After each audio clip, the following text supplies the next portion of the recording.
संख्येचं आम्ही जोपर्यंत महाविकास आघाडीची चर्चा होत नाही तोपर्यंत संख्येबद्दल आम्ही काही बोलत नाही.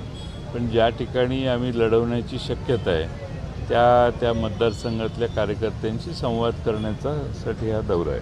मुंबईतल्या 36 पैकी 25 जागा शिवसेना लढवण्याची तयारी करते असं देखील बोललं जातं. आपण कशा पद्धतीने तर ज्या त्या पक्षाचं तयारी असणं स्वाभाविक आहे. त्याविषयी तिसऱ्या पक्षाने बोलणं योग्य नाही. खरं तर विधानसभा तोंडावर आहे. मुख्यमंत्री साहेब अजूनही म्हणतात की मंत्रिमंडळाचा विस्तार होईल. कसं पाहता याकडे? हां, आता परत मंत्रिमंडळ होणार नाही. शेवटची संधी आहे. त्यामुळे बरेच आमदार मागे लागले ते की आमच्या मंत्रिपदाचं स्वप्न किमान 2 महिन्यासाठी तरी पूर्ण करा. त्यामुळे हा काही असंतुष्ट आत्मसंतुष्ट करण्यासाठी शेवटचा प्रयत्न आहे. कारण परत सरकार येईल याची खात्री नाही आहे आणि त्यामुळे सरकार येणारच नसेल तर किमान आम्हाला थोडे दिवसासाठी तरी मंत्री करा असं म्हणणाऱ्यांची संख्या मोठी आहे.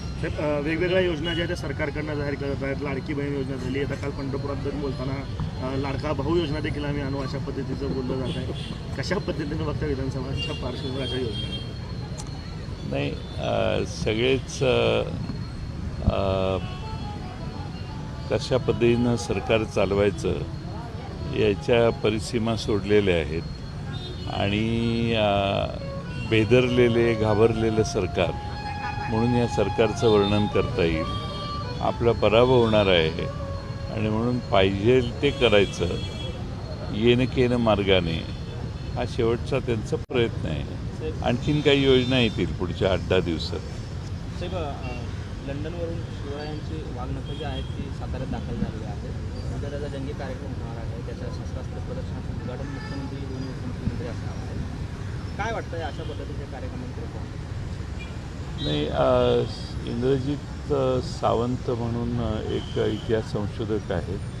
त्यांचं तर मत याबद्दल वेगळंच आहे की खरी वाघनखं जलमंदिरात साताऱ्यात ठेवलेली आहेत असा त्यांचा दावा आहे. मला माहीत नाही. पण अल्बर्ट हॉलमधून लंडनमधून वाघनखं आणली तर ती एवढ्या गुप्ततेत का आणली? ती सातारच्या संग्रहालयात पोचली पण ही मागच्या दाराने. वाघनखांचं स्वागत मुंबईपासून साताऱ्यापर्यंत करायला पाहिजे होतं पण तसं काही दिसत नाही. आणि आता त्या संग्रहालयाचं तिथं जाऊन मुख्यमंत्री उपमुख्यमंत्री त्याचं उद्घाटन किंवा त्याचं अनावरण किंवा त्याचे सगळ्यांना खुले करणार आणि त्याला तिकीट लावलेलं आहे सरकारने.